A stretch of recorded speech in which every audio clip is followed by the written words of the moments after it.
बेलचोक्रामा रहेको कृषि उपज सङ्कलन तथा बिक्री केन्द्र यो सञ्चालन नभइरहेको अवस्थामा धेरैको प्रति नै बढी जिज्ञासा आइरहेको अवस्थामा यदि नगरपालिकाले अवसर प्रदान गर्छ भने शुक्लागण्डकी नगर उद्योग वाणिज्य सङ्घले त्यसको व्यवस्थापनको पाटो जिम्मा लिन तयार छ भन्ने आशय पत्र प्रस्तुत गरेका थियौँ।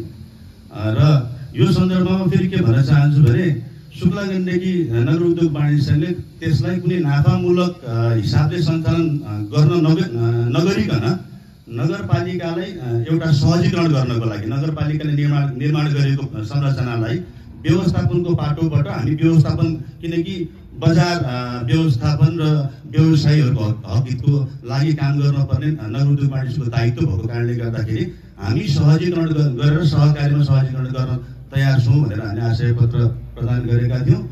त्यो सन्दर्भमा कार्यपालिका बैठकमा लगेर यसलाई चाहिँ अनुमोदन गरेर ल्याउनुपर्छ भन्नुभएको थियो। त्यो कहाँसम्म के भएको छ त्यो जानकारी गराइदिनु हुन एउटा प्रश्न राख्दै।